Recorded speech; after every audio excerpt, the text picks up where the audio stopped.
O equilíbrio é o que se precisa para viver de maneira harmônica. Muita água numa planta a afoga, pouca água também a deixa seca. Compreender que a vida é feita desses conflitos é entender que esses conflitos são o que movem a vida e o que faz desenvolver o ser. Como diz George Dexler, estamos vivos porque estamos em movimento. Não que se deva correr atrás do conflito, mas entender que ele é inerente da vida e que a gente precisa se preparar mentalmente, fisicamente e espiritualmente. A convidada de hoje é a Laura Helena, praticante do Pacuá e das artes marciais. Seja muito bem-vinda. Obrigada, Bia. Laura, então uma primeira pergunta, que as artes marciais, por vezes, elas são dadas como uma categoria dentro do esporte. Mas por que tu acredita que as artes marciais ganham o nome e a nomenclatura de arte? Essa é uma ótima pergunta porque eu acho que, no geral, quando a gente olha para o boxe, para o Muay Thai, para luta livre, para qualquer luta em geral, a gente sempre tende a relacionar isso ao mesmo tempo tanto ao esporte quanto à arte marcial, sem compreender exatamente o que quer dizer, né, ser ou não ser uma arte marcial. Então, com uma frequência enorme, a gente confunde coisas que não são efetivamente arte marcial, mas que são esportes de combate. Então, especialmente no Ocidente, né, práticas que têm critérios muito rígidos, né, de competição. Então, você, por exemplo, no boxe, precisa necessariamente fazer a movimentação sempre, os golpes, né, sempre usando os braços. Você não tem liberdade para aplicar, por exemplo, golpes de perna, não se trabalha isso. A movimentação de perna dentro do boxe é uma movimentação que serve para mobilidade mesmo, para potencializar o golpe, mas não exatamente para bater, ou para defender também. Então, a arte marcial, ela se propõe, pelo menos dentro do Paco, a gente acredita, a gente lê dessa forma, né, que a arte marcial, ela é um refinamento da técnica marcial. Ela é um refinamento da formação marcial em si. Então, não diz respeito só a saber se defender, a saber aplicar os golpes e tudo mais, mas você conseguir refinar essa técnica de tal forma que ela começa a ter também um elemento estético. Nem todas as lutas se propõem efetivamente a um refinamento artístico, estético da marcialidade, né? Então, para mim, para nós, dentro do Paco, acho que vem bastante nesse sentido, assim, né? De se reconhecer não apenas como lutadoras e lutadores, não apenas como guerreiras e guerreiros, mas também como artistas marciais, efetivamente. E como é que começou o teu envolvimento com o Paco?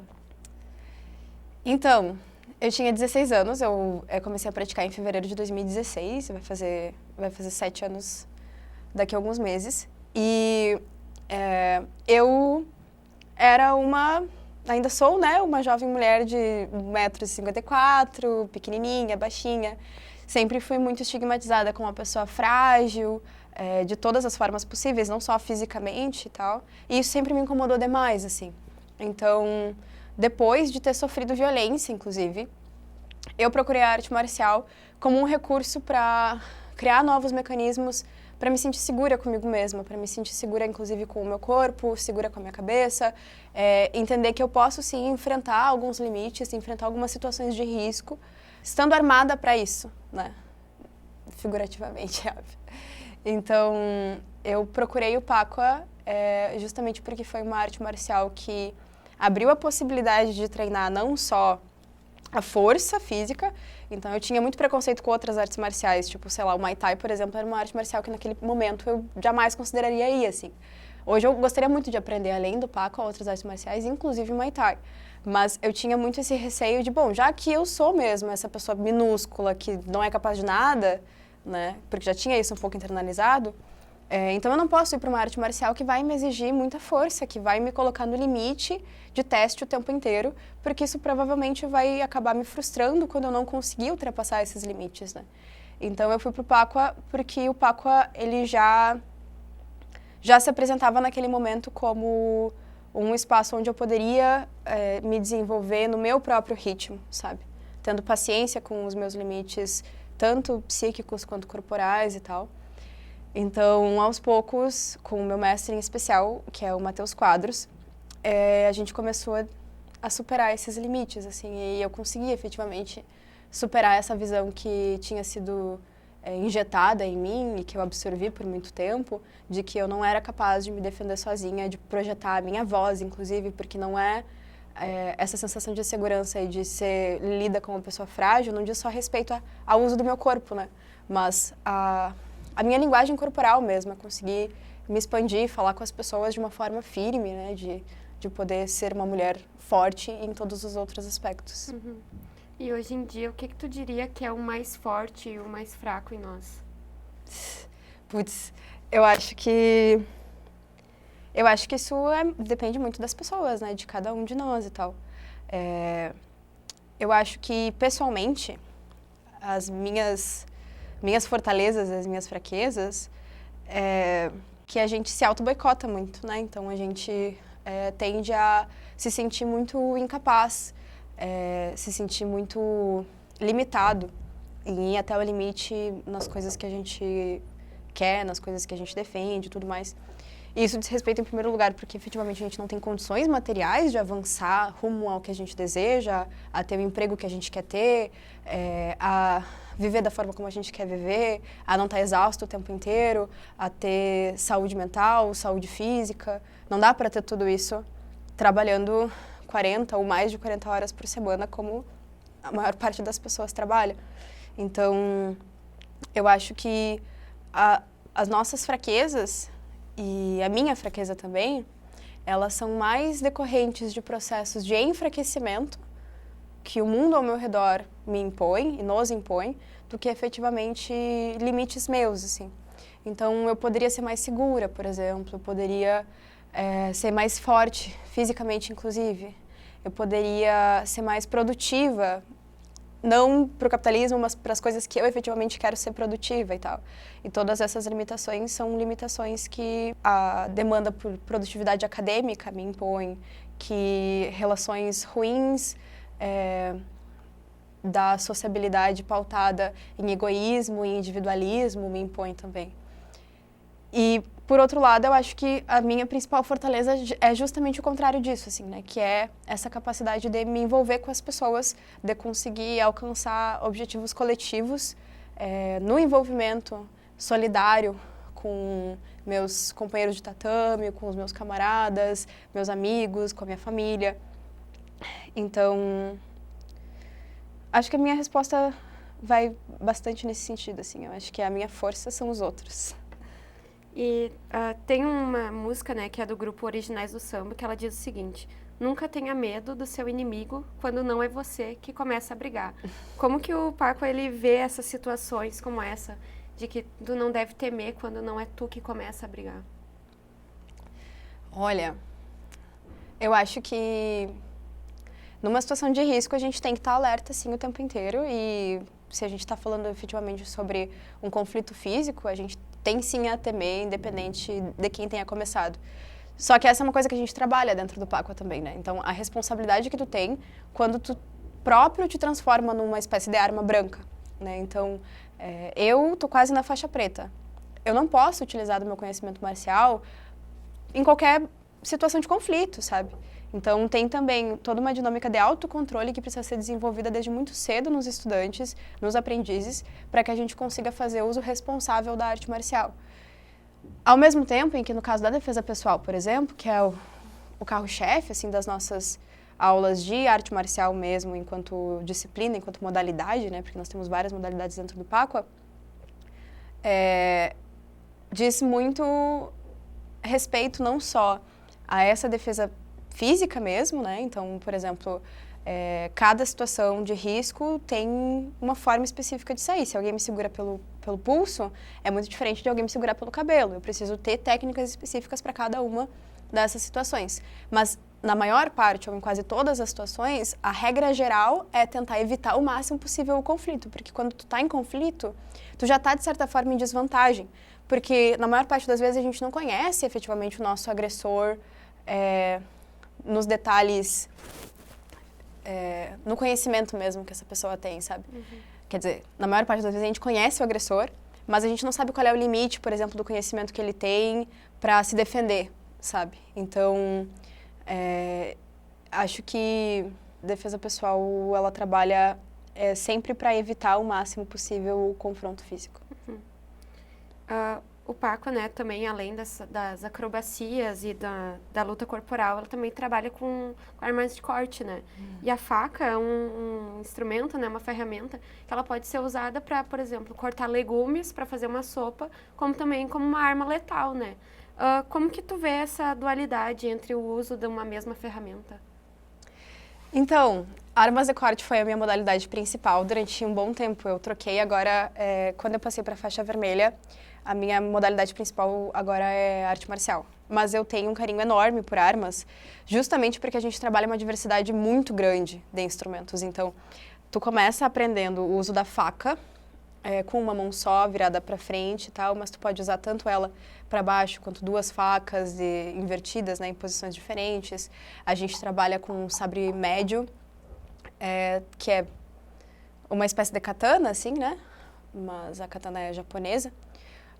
Nós trabalhamos com sabres curtos, em geral, em dupla. Trabalhamos com sabre longo. Trabalhamos com lança, com jian, que é a única espada, inclusive, que a gente trabalha. Muito embora a gente trabalhe com uma arma chamada grande espada, que na verdade é um sabre. Porque o sabre, ele tem a curvatura, né? E a espada não, a espada é reta. E aí, nesse caso, a jian é uma espada de 2 gumes. Enfim, muitas possibilidades diferentes. E eu acho que essa dualidade que tu fala, ela não se apresenta só nas armas, inclusive, né? Mas se apresenta também em todas as outras modalidades. E é muito massa isso dentro do Paco, porque a gente tende a organizar as modalidades dentro de um certo equilíbrio. Então, nós temos as modalidades que são terapêuticas e as modalidades que são marciais. E elas sempre dialogam entre si. Então, conforme tu vai te graduando, a ideia é que no final, ali, no 8º grau da tua faixa preta, tu já tenha uma compreensão ampla sobre todas essas modalidades. A ideia é que elas vão se juntando e virando um conhecimento só, menos separadinho em caixinhas, né?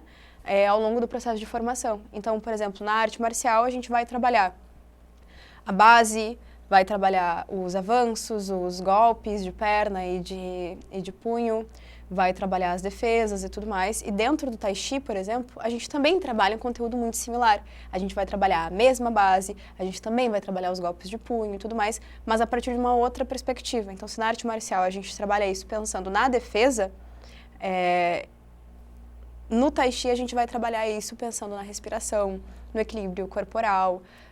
E isso ajuda a potencializar a própria defesa, porque quando você tem o controle da respiração, você sabe exatamente quando expirar no golpe, por exemplo, né? Tem o Kiai, que é um grito de finalização que a gente dá, que é justamente para jogar o máximo possível para fora aquela energia que o golpe se propõe a projetar, né?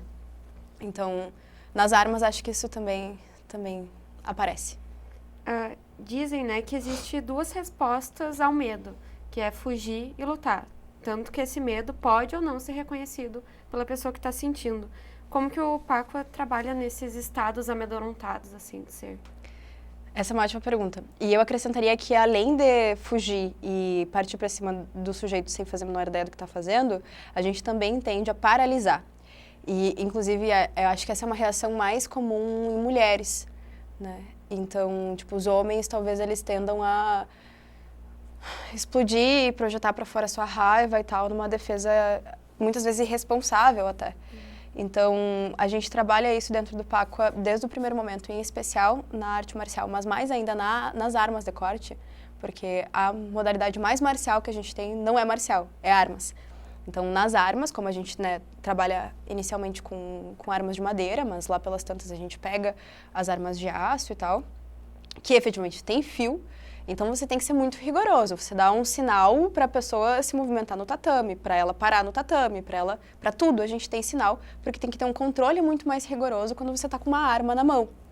Então, na arte marcial, a gente também trabalha isso e é no sentido de começar a internalizar algumas práticas mais técnicas. Então, em vez de ficar paralisado, né? Em vez de fugir, em vez de partir para cima do agressor sem saber o que está fazendo, a gente quer transformar essas reações que são instintivas em reações técnicas, naturalizadas. Porque se depender de um agressor puxando o teu cabelo e tu precisar pensar em cada uma das etapas, primeiro eu vou dar um coice nele para distrair ele do agarre que ele tá fazendo, e aí depois eu vou segurar a mão que ele tá me segurando no cabelo, aí depois eu vou dar um golpe para ver se ele, sabe? Se for para parar para pensar em cada uma dessas etapas, já era. Então tudo isso tem que ser muito naturalizado, isso. Vão-se longas faixas até que isso consiga efetivamente acontecer. O Pakwa, né, traduzido do mandarim, ele significa, né, 8 mutações. Confirma? Confirma. Que mutações são essas e como que elas se relacionam com a natureza, tanto do ambiente quanto a natureza do ser? Pakwa significa, de fato, 8 mutações, e essa é uma dos conteúdos filosóficos que a gente trabalha dentro da escola. E antes de chegar nele, a gente trabalha muitas outras coisas, e a gente tende a começar pelo Yin Yang. Então, a partir do Yin Yang, a gente desenvolve isso para a teoria do céu, humanidade e terra, que não é a mesma coisa que o Yin Yang com uma mediação no meio, é uma outra teoria. A partir disso, a gente vai então trabalhar os 5 elementos, que são, se não me falha a memória, madeira, metal, fogo, água e terra, se eu não estou enganada. Então, até chegar nas 8 mutações, porque elas também se combinam de formas absurdas, então as 8 mutações, os trigramas, eles podem se transformar em combinações de 6 trigramas, né? E essas combinações de 6 trigramas podem ser combinadas com outras, então assim, isso são várias possibilidades. Enfim, a gente o nosso objetivo central não é exatamente o ensino da arte marcial, mas o ensino dessa filosofia através da arte marcial, através das modalidades terapêuticas. Então, para dar um exemplo prático, por exemplo, né, na teoria do céu, humanidade e terra, a gente desenvolve, então, a partir dessas propriedades, né? Então, por exemplo, céu a gente vai trabalhar quando a gente tiver com uma lança, segurando mais na ponta, né? Porque diz respeito a uma distância específica. Então, com terra, a gente vai fazer o inverso. Então, com humanidade, a gente vai segurar de uma forma mais equilibrada. Ou então, golpes que são mais baixos, que são remetidos à terra. Golpes que são mais altos, que são remetidos a céu. E aí, dentro dos trigramas, isso também vai ser desenvolvido de uma forma semelhante. Só que com muito mais detalhes e a partir do 3º grau da preta, né? Quando você já tem uma compreensão mais ampla das modalidades em si e das demais teorias que são subsídio para aprender os trigramas efetivamente. E como que a corrente filosófica, assim, do Yin Yang se relaciona com o Pakwa? Então, a gente... É engraçado porque depois, convivendo muito tempo dentro de um ambiente que tem um vocabulário específico, tu começa a assimilar ele e usar ele na vida em geral, né? Então, sei lá, a gente, por exemplo, dentro da escola, a gente sente que o ambiente está muito tensionado, que aconteceu alguma coisa e que está todo mundo muito yang, né? Então, a gente precisa fazer um movimento de tentar equilibrar isso com o yin. E o yin yang, ele tem 5 características. Eu não vou lembrar todas elas, mas são bem intuitivas, né? Então, o antagonismo, a complementariedade, a ciclicidade, e todas essas características, elas podem ser utilizadas elas podem e devem ser utilizadas para você manejar o yin yang. Então, uma pessoa, por exemplo, como eu, que chega na escola, na faixa branca, que é muito introvertida, né, que não sabe dominar seu corpo, que não sabe projetar a sua voz ainda, a gente vai fazer um trabalho de potencialização do yang dela, para que isso fique mais equilibrado e que a gente possa fazer bom uso do yin que está nela. Então, por exemplo, eu cheguei na escola achando que o fato de eu ser baixinha e ter pouca força muscular ia ser uma tragédia em qualquer lugar, em qualquer arte marcial. E me explodiu a cabeça quando eu descobri que, na verdade, ser baixinha tem inúmeras vantagens dentro da arte marcial. Então, também tem muito essa política que eu acho extraordinária, de não só ser um espaço que acolhe todos os tipos de corpos, todos os tipos de pessoa, mas justamente por causa desse manejo da filosofia, que começa com o Yin Yang, a gente conseguir potencializar as potencialidades das pessoas e respeitar efetivamente os limites delas, mesmo que a gente tente, né, como qualquer processo de aprendizagem, empurrar esses limites mais para frente, assim. Por que o Pakwa não participa normalmente de competições? O Pacua, em primeiro lugar, não é um esporte de combate, então essa é a primeira resposta curta, assim. E em segundo lugar, porque nós temos uma política interna de construir um espaço justamente de acolhimento de todas as pessoas, de equilíbrio, assim, né? Então, nós criamos um ambiente familiar, nós trabalhamos dentro desses limites das pessoas. Então, apesar de ter um conteúdo de faixa, de, por exemplo, a partir da faixa cinza, você pode começar a trabalhar com o estudante a meia luta. Então, a meia luta, ela é um trabalho de técnica e contra-técnica dentro de certos limites, né? Então, você não vai, por exemplo, fazer golpes na cabeça, não vai fazer golpes no joelho, porque é frágil demais o joelho, né? Então, dentro desses determinados limites, a gente vai avançando com esses estudantes. E a nossa política de não competição, ela diz respeito justamente a isso, né? A gente, em primeiro lugar, tentar manter esse ambiente minimamente equilibrado, assim, e acreditar que as competições, elas de certa forma, fazem com que o objetivo central da arte marcial se perca um pouco, sabe? Acho que a gente tem um pouco a sensação de que as competições, elas acabam sendo um pouco nocivas, né? Não que a gente não faça treinos mais intensos também, a gente faz treinos mais intensos, mas é no sentido de colaboração, menos do que de competição. Então, se eu estou treinando com outra pessoa faixa vermelha e eu ganho dela numa determinada técnica, numa determinada luta, por exemplo, isso serve justamente para não só eu colocar em prática o meu conhecimento, mas também para que aquela outra pessoa faça uma análise reflexiva sobre os motivos que levaram ela a perder essa determinada luta para mim. Então, ela estava com a base muito mais frágil do que a minha, por exemplo. Então, essa é a coisa que ela tem que corrigir. Não é uma premiação de quem consegue bater mais nas pessoas, assim. Se preparar para o que é imprevisível é tornar ele previsível? Putz, eu não sei responder isso. Eu acho que, em alguma medida, sim. E eu acho que, em outra medida, não. Eu acho que se preparar para o imprevisível diz respeito a você conseguir coesionar pensando em arte marcial, né? Coesionar uma sensação de alerta, né? Ao mesmo tempo em que você tem que ter um certo equilíbrio para não ficar paranoico, né? Então, um dos aprendizados de defesa pessoal, por exemplo, é utilizar todos os nossos sentidos. Quando a gente está andando na rua sozinha, por exemplo, né? Eu não preciso me preocupar só com vir uma pessoa estranha a 2 quadras de distância, mas também se eu estou dobrando uma esquina e eu estou ouvindo passos vindo do meu ponto cego, por exemplo. Então, esse preparo, ele busca antecipar algumas coisas que são imprevisíveis, né? Mas tem um limite possível dessa antecipação também. Então, não torna exatamente tudo previsível. Uma última pergunta. O que tu almeja com o teu desenvolvimento no Pacua? Então, eu acho que um pouco diferente de como era quando eu comecei a praticar, hoje o meu principal foco de desenvolvimento é disciplina. Eu quero ser uma pessoa mais disciplinada, inclusive com a minha própria prática, assim. Então, eu estava refletindo, né, que no último período eu tenho notado muitas mudanças, assim, em mim mesma, de estar mais indisposta, estar mais frustrada com a vida.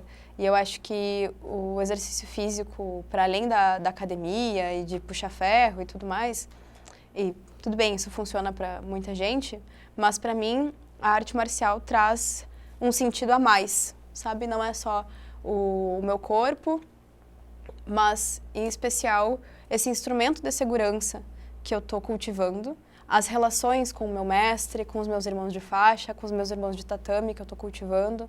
Então, eu acho que o Pacua, para mim, hoje, o motivo pelo qual eu sigo dentro do Pacua e eu quero pegar a minha faixa preta e seguir dando aula, é contribuir com esse projeto de inclusão, de solidariedade, assim, de ensinar mais mulheres a se defender, de ensinar mais pessoas trans a se defender, de ensinar mais pessoas LGBTs em geral a se defender, e PCDs também, porque dentro do PACO também há abertura, como eu falei, para diversos tipos de core, para diversos tipos de funcionamento.